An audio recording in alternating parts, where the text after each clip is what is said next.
কথায় বলে বড় ক্ষমতা বড় দায়িত্ববোধ নিয়ে আসে। অবশেষে ট্রাম্প এবং নরেন্দ্র মোদীর বৈঠক হয়ে গেল আমেরিকাতে। নরেন্দ্র মোদীকে পাশে বসিয়ে ডোনাল্ড ট্রাম্প যখন প্রেস কনফারেন্স করছেন, তখন জনৈক সাংবাদিক ওনাকে প্রশ্ন করেন, বাংলাদেশের যে অরাজক পরিস্থিতি চলছে তাতে আমেরিকার ডিপ স্টেটে কতটুকু হাত রয়েছে। স্বভাবসিদ্ধ ঢঙেই ডোনাল্ড ট্রাম্প প্রশ্নটি এড়িয়ে যান এবং তিনি এক্ষেত্রে বলেন যে এ বিষয়ে যে সিদ্ধান্ত নেওয়ার সেটি নরেন্দ্র মোদী নেবেন। প্রেস কনফারেন্সটি দেখতে দেখতে ভাবছিলাম, এটা বিশ্ব রাজনীতি, বলা ভালো বিশ্ব ভূ রাজনীতি। এখানে প্রত্যেক খেলোয়াড় তার নিজের দেশের স্বার্থ বাঁচিয়ে খেলেন।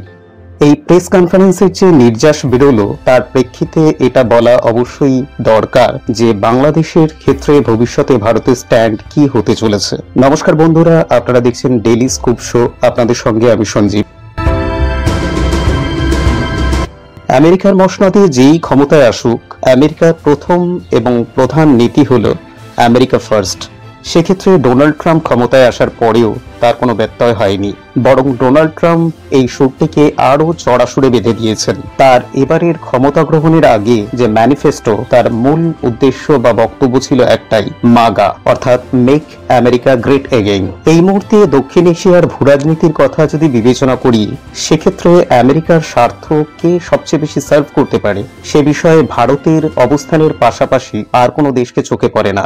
দক্ষিণ এশিয়ায় ভূরাজনীতিগতভাবে আমেরিকা যে চায়নাকে কাউন্টার করতে চাইছে, সেক্ষেত্রে তার অপরিহার্য এবং গুরুত্বপূর্ণ অ্যালাই হলো ভারত। সুতরাং ভারতকে বাড়তি গুরুত্ব দেওয়া এই মুহূর্তে আমেরিকার স্বার্থের পক্ষে হিতকর। দক্ষিণ এশিয়ায় চীন, ভুটান, নেপাল, বাংলাদেশ, শ্রীলঙ্কা এই সমস্ত ছোট ছোট দেশকে নিজের দিকে টেনে ভূরাজনীতিগতভাবে এর গুরুত্বপূর্ণ সুবিধা তোলার চেষ্টা করে চলেছে দীর্ঘদিন যাবৎ। এছাড়াও তাইওয়ানের ওপর চীনের আগ্রাসী ভূমিকা ইউরোপীয় পরাশক্তিগুলির মাথা ব্যথার কারণ হয়ে দাঁড়িয়েছে।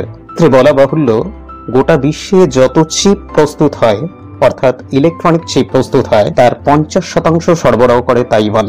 সুতরাং এক্ষেত্রে আমেরিকার প্রথম এবং প্রাথমিক গুরুত্ব চীনের আগ্রাসী ভূমিকা তাইওয়ানের ওপর এবং দক্ষিণ এশিয়ায় যে প্রভাব বিস্তার করতে চলেছে তাকে খর্ব করা। এক্ষেত্রে ভারতের ভূমিকা অপরিসীম। সেজন্যই আজকের প্রেস কনফারেন্সে ডোনাল্ড ট্রাম্প বাংলাদেশের বিষয়টি সম্পূর্ণভাবে ভারতের প্রধানমন্ত্রী নরেন্দ্র মোদীর ওপর ছেড়ে দিয়েছেন এবং তৎক্ষণাৎ নরেন্দ্র মোদীও জবাব দিয়েছেন যে ভারতের প্রত্যেক পদক্ষেপ শান্তিপূর্ণ এবং শান্তির সপক্ষে থাকবে।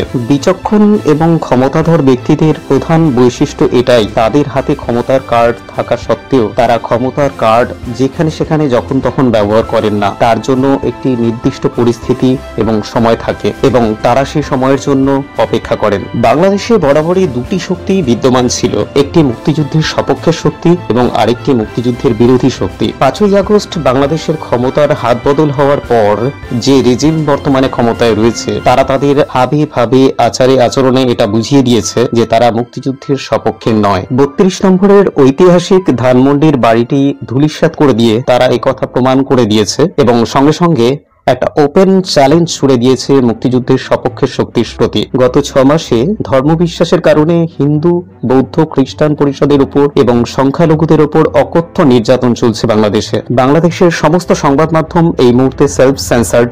ভারতের পশ্চিমবঙ্গ, ত্রিপুরা, আসাম এই সমস্ত রাজ্যগুলোতে বাংলাদেশের অত্যাচারিত মানুষ ধীরে ধীরে প্রবেশে নিষেধাজ্ঞা থাকা সত্ত্বেও আসতে বাধ্য হচ্ছেন। আপনাদের মনে থাকবে আমেরিকান নির্বাচনের সময় ডোনাল্ড ট্রাম্প হিন্দুদের উপর বাংলাদেশে অকথ্য নির্যাতনের বিষয়ে একটি টুইট করেছিলেন। বাংলাদেশের তথাকথিত ইন্টেলেকচুয়ালরা এটিকে হিন্দু অ্যাপিজমেন্টের জন্য ডোনাল্ড ট্রাম্পের টুইট বললেও এটা যে পুরোপুরি অসত্য নয় সে কথা বলাই বাহুল্য। বাংলাদেশে একদল মৌলবাদী সরকারে থেকে চাইছে যে নব্য স্বাধীনতার নামে তারা যা ইচ্ছে তাই করবে, কিন্তু কেউ কিছু বলতে পারবে না, কেননা সেটা তাদের আভ্যন্তরীণ বিষয়। কিন্তু তাদের সংস্কারের নামে অত্যাচারের ফলে শরণার্থী ঢল যে চাপ তৈরি করছে, তার চাপ ভারত নেবে কেন? 5ই আগস্টের পর তাদের অত্যাচারের ফলে বাংলাদেশের অধিকাংশ মানুষ অতিষ্ঠ।